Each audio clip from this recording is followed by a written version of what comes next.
Hello, hello, meus amigos, sejam bem-vindos ao nosso vídeo em que nele eu vou ensinar vocês como realizar o teste T independente em um exemplo que foi usado para avaliar a atividade de leitura direcionada. E aí vamos lá entender para que serve e como utilizar o teste T independente. Então, como eu já falei no outro vídeo, aqui nesse canal, nesse perfil, nós utilizamos o software JASP. E aí tem outro vídeo explicando por que a gente utiliza esse software e não os outros que são, digamos, mais utilizados ou mais famosinhos aí na área acadêmica. Então aqui nesse exemplo do arquivo do JASP, esse arquivo está disponível dentro do banco de dados da plataforma do JASP. A gente vai comparar duas salas de aulas de aluno com o objetivo de testar as hipóteses sobre atividade de leitura direcionada. A gente vai utilizar o teste T independente para verificar essa diferença, né, e ver se ela é significativa entre o desempenho desses alunos nas duas salas de aulas. Então, dentro do nosso banco de dados, nós vamos ter algumas variáveis, que são a variável de ID. A variável de ID ela vai ser um número de identificação para esses alunos. Então, cada aluno vai ter um ID lá dentro do nosso banco de dados. Então, por exemplo, 1, 2 e assim sucessivamente. Tá? A gente vai ter uma outra variável chamada grupo. Então, como a gente vai comparar duas salas de aula, a gente vai ter um grupo que é o grupo tratamento e um grupo que vai ser o grupo controle. A gente quer verificar se tem diferença entre esses dois grupos. A nossa outra variável é o G, e essa variável G, que vai estar com o nome de G, é só um valor numérico para cada um desses grupos. Então a gente vai ter o número 0 para quem recebeu a atividade de leitura direcionada, e a gente vai ter o número 1 para quem é o grupo controle. E por último, a nossa variável de interesse, que é o DRP. É o desempenho no teste de grau de potência de leitura. A gente vai verificar se o grupo controle tem um desempenho menor do que a nossa variável de tratamento, que recebeu a atividade de leitura direcionada. E isso a gente vai medir o DRP. Então, gravem aí. A gente vai precisar saber do DRP, que é o desempenho no teste de grau de potência de leitura, e saber no nosso grupo experimental que recebeu a atividade de leitura direcionada. Então a gente espera que quem recebeu a atividade de leitura direcionada tenha o maior desempenho no DRP. Ou seja, a atividade de leitura direcionada vai impactar no grau de potência de leitura. Tá? Então a gente tem aqui a variável independente, que é a atividade de leitura direcionada, e a variável dependente, que é o DRP. Tá bom? Então a gente tem a variável dependente, que são os grupos, grupo controle e grupo experimental. Um recebeu a atividade de leitura direcionada e o outro não recebeu. Ok? Vamos lá.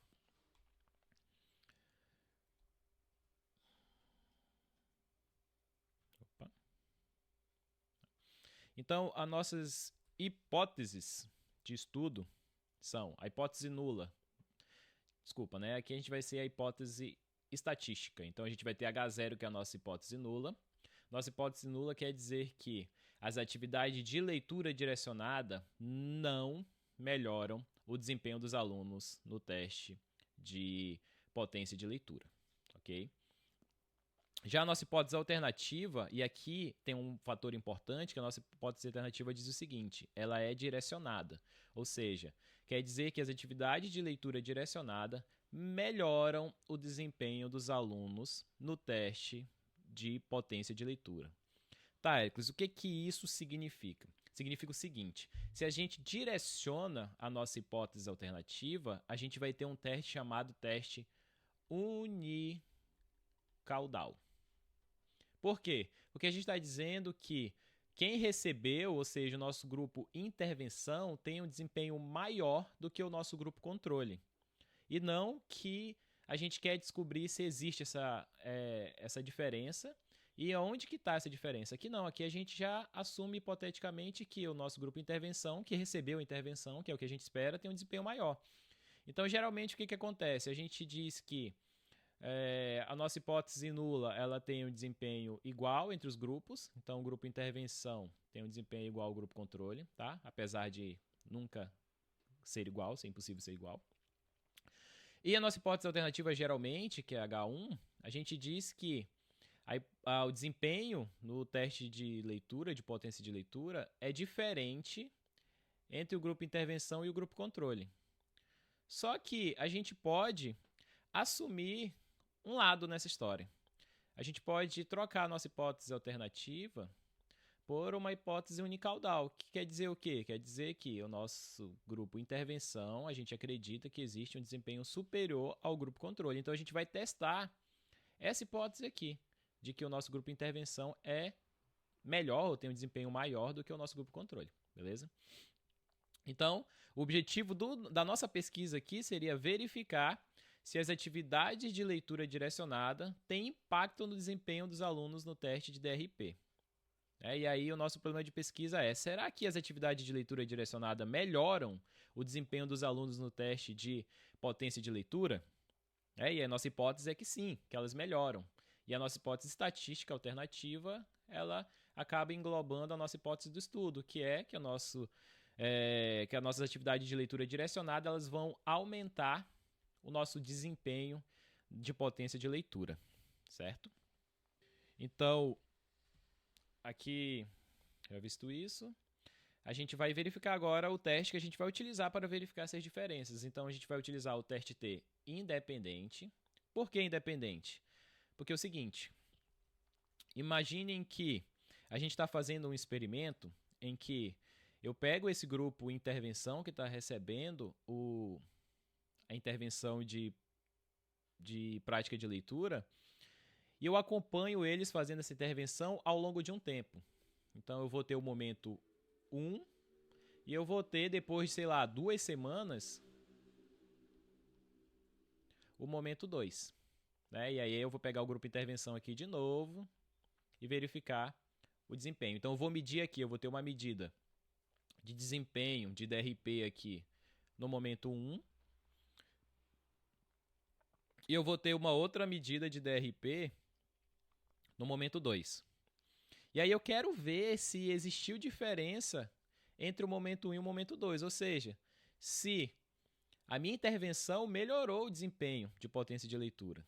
Nesse caso aqui, eu tenho um desenho de estudo que a gente pode dizer que configura dependência entre os grupos. Por quê? Porque os indivíduos do grupo 1, eles também são os indivíduos do grupo 2. Ou seja, o meu grupo aqui é o tempo. Tá? Eu tenho o tempo 1 e eu tenho o tempo 2. Então, se eu tenho 2 tempos, os mesmos indivíduos, eu tenho um desenho de estudo que configura dependência. No nosso caso aqui, a gente não vai ter esse desenho de estudo. No nosso caso, a gente vai ter o grupo controle e o grupo intervenção. Ou seja, são indivíduos diferentes, a gente não tem uma relação que ligue esses dois indivíduos. Em alguns estudos mais complexos, a gente pode pegar, e aqui seria, por exemplo, a nossa escola. E aqui eu tenho a sala 1 e a sala 2.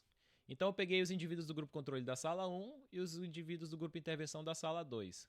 Eu posso dizer que esses grupos aqui são diferentes porque não são os mesmos indivíduos. Porém, esses indivíduos eles fazem parte da mesma escola. Isso aqui configuraria uma dependência.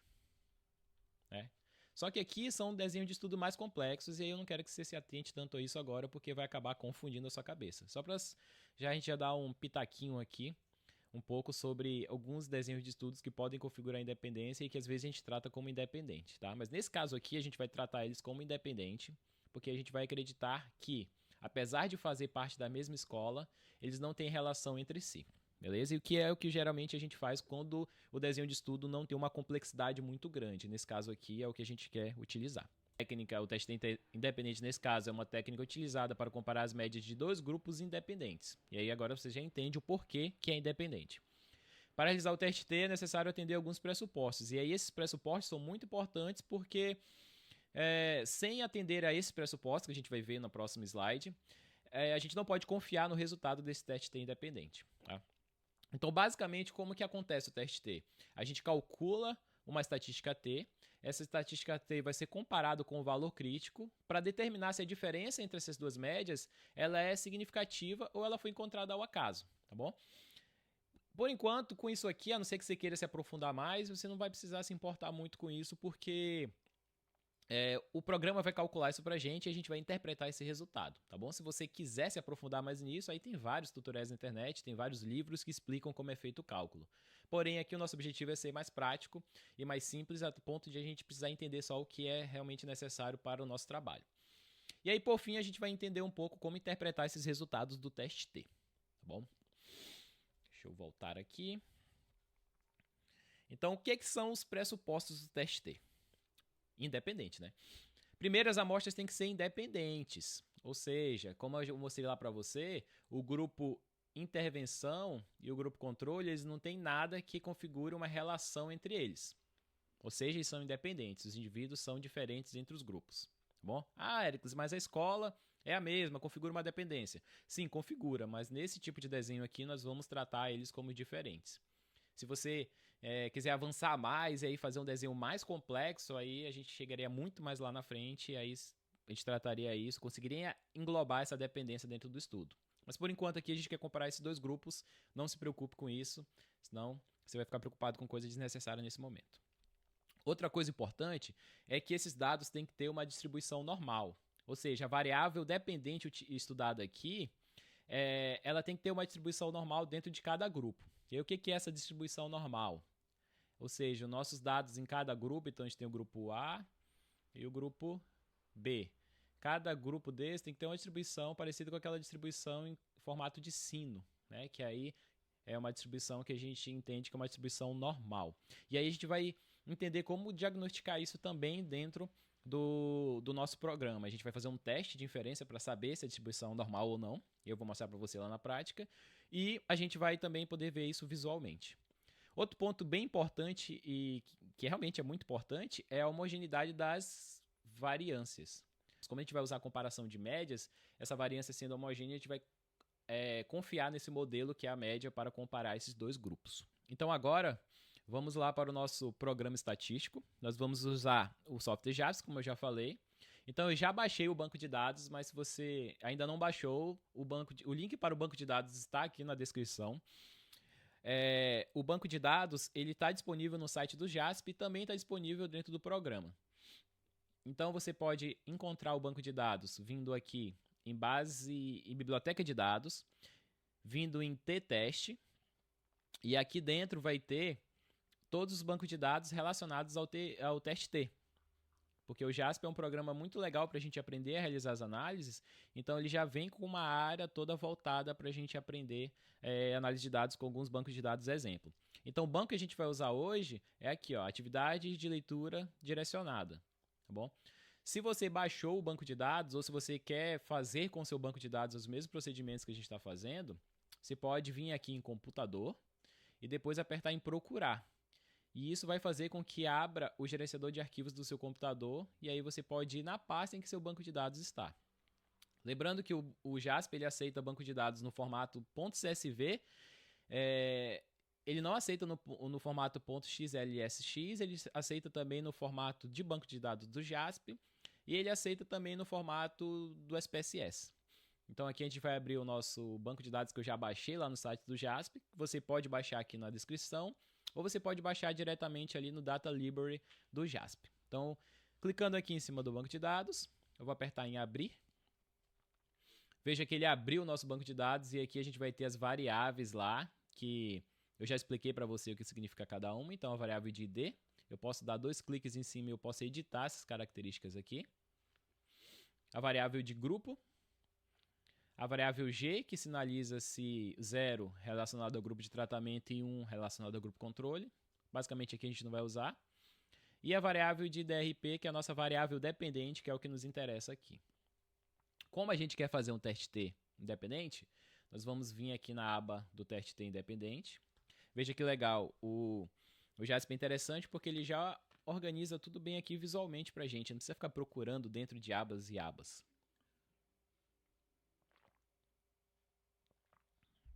Uma aguinha que eu já estou falando muito.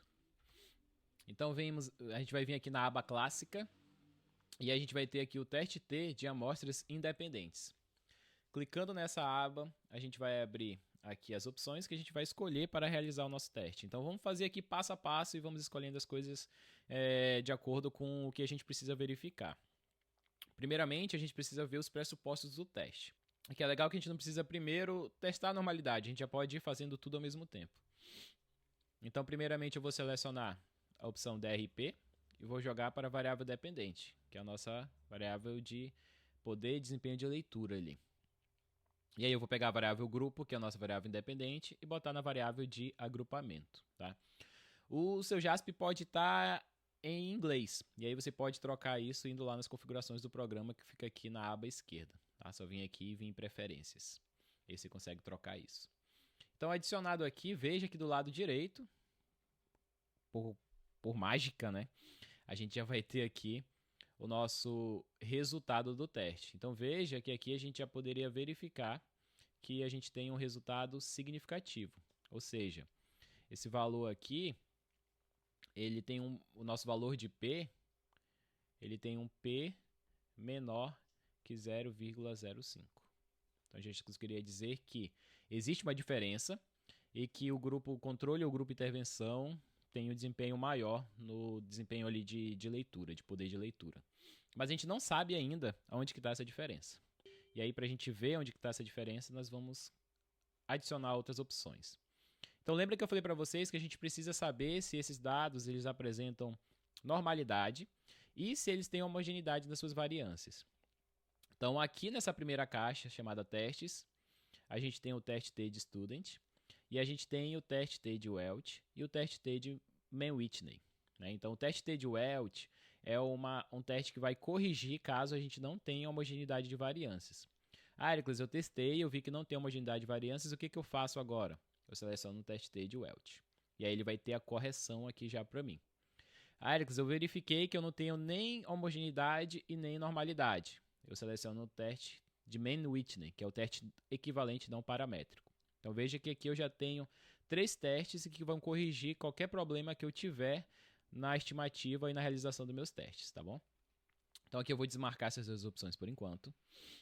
Lembra que eu falei para vocês também que aqui a gente assume um lado, a gente vai ter um teste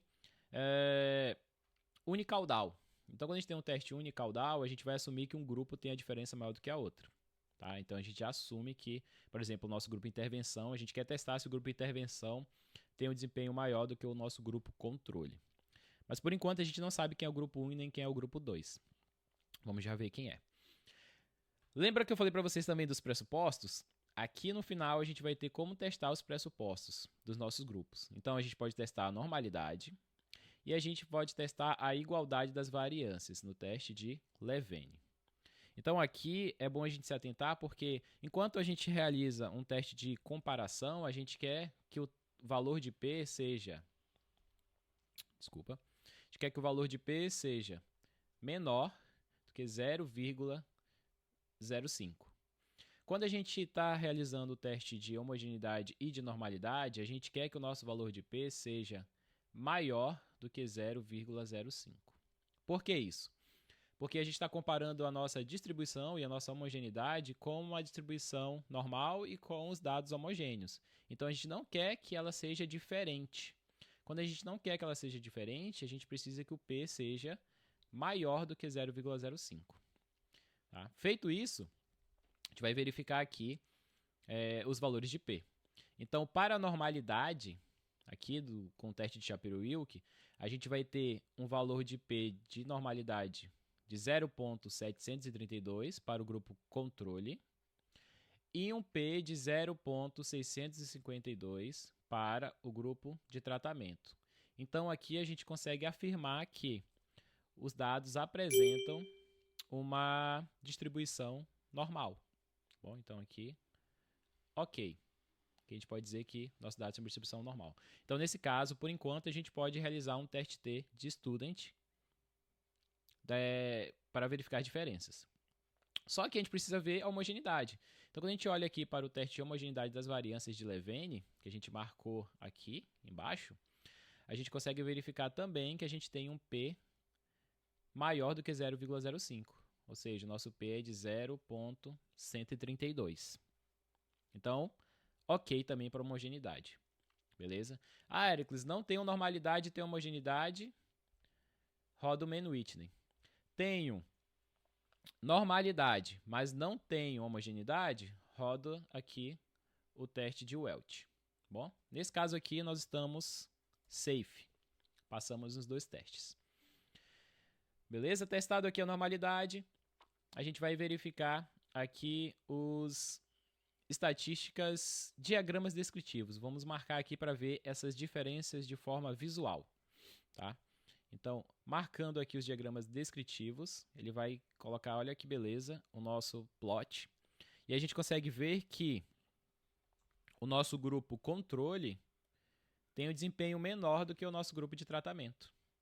Né? Olha só, a média do grupo controle é menor do que a média do grupo de tratamento. Legal, esse gráfico aqui já dá para ir no trabalho. A gente também consegue pedir um gráfico de barra, tá? Nesse caso aqui não vai nos interessar no momento. E a gente também consegue pedir um gráfico aqui que vai descrever esses resultados para a gente. Então, descendo um pouco aqui, a gente vai ter o gráfico de barra e o gráfico de Rain Clouds, que mostra toda a distribuição dos nossos dados. Feito isso, a gente já sabe que o nosso grupo controle é o nosso grupo 1 e o nosso grupo tratamento é o nosso grupo 2. Então, lembra que a gente aqui tem que assumir um lado nessa história. Então, a gente aqui quer dizer que o nosso grupo tratamento ele é maior do que o nosso grupo de controle. Tá? Veja que isso aqui eu não estou assumindo agora porque eu vi isso. Isso aqui eu já assumo antes de realizar a análise, porque está de acordo com a nossa hipótese. A nossa hipótese é que o grupo de tratamento tem um desempenho maior do que o nosso grupo de controle. O nosso grupo controle é o grupo 1 e o nosso grupo de tratamento é o grupo 2, na ordem dos grupos aqui, ó. Grupo 1, grupo 2. Então a gente tem aqui que marcar que o nosso grupo 1 é menor do que o grupo 2. Não porque eu estou vendo aqui, tá? E sim porque a nossa hipótese é essa, que o nosso grupo 1 é menor do que o grupo 2. Agora que eu marquei essa opção, a gente pode ver que o nosso valor de P aqui em cima mudou. Ou seja, quando a gente queria só ver se existe diferença entre os dois, a gente teria um P de 0.029. Agora a gente quer ver se existe diferença. Agora a gente está assumindo, na verdade, que o grupo 2 é maior do que o grupo 1. A gente tem um P menor do que 0.014. Ou seja, a diferença média, se a gente quiser saber o quanto que é essa diferença média, a gente vai botar o parâmetro de localização. E aí a gente tem uma diferença média entre os grupos de menos 9.95.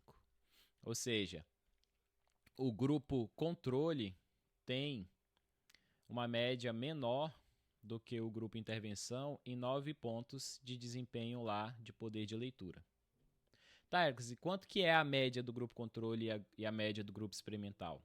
Aí eu venho aqui e marco a opção descritivos. E aí ele já gera para mim a tabela descritiva desses grupos. E aí eu consigo ver o quê? Que a média do grupo controle, aqui ó, você pode ver, é 41.522. E a média do grupo experimental é 51, aqui, 51.47. Ok? Então aqui nós já conseguimos ver essa diferença. Certo. O que que ainda pode ser pedido aqui que é importante? A gente já sabe que existe diferença. Essa diferença é de 9 pontos de média entre os grupos. E a gente pode querer saber se, que é um ponto muito importante, o quanto que essa diferença representa, ou seja, qual o tamanho dessa diferença. E aí, para saber isso, a gente vai utilizar uma medida chamada tamanho de efeito. E aí, ao olhar aqui ao lado esquerdo, a gente já consegue ver que a gente tem um tamanho de efeito. E aí a gente vai ter várias medidas de tamanho de efeito, e aqui no caso nós vamos olhar para o D de Cohen. E aí, só em marcar a caixinha aqui, ele já marca para a gente que a diferença é de 0.68. Então a gente tem uma diferença aqui de um tamanho de efeito para essa diferença de 0.68. Tá, Hércules, quanto que isso representa de diferença? Certo.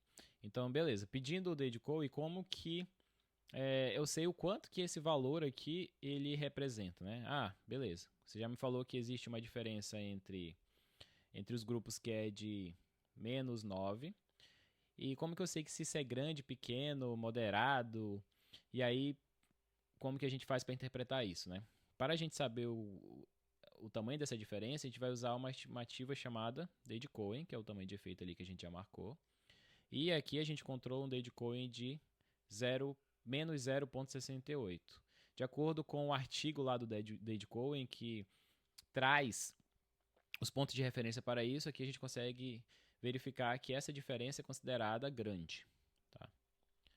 Ou seja, a gente encontrou uma diferença grande no desempenho, no poder ali de leitura entre o grupo controle e intervenção, sendo, claro, o grupo controle um desempenho menor do que o grupo intervenção, como a gente pode olhar aqui pelo gráfico. Beleza, pessoal? É isso, a nossa aula sobre o teste T independente. Se você tiver alguma dúvida, você pode deixar aqui na descrição desse vídeo, onde quer que você esteja assistindo, que aí a gente pode melhorar ou sanar as suas dúvidas. Valeu? Espero que esse vídeo tenha sido proveitoso para você. Aguardo vocês aqui nos próximos vídeos. Valeu!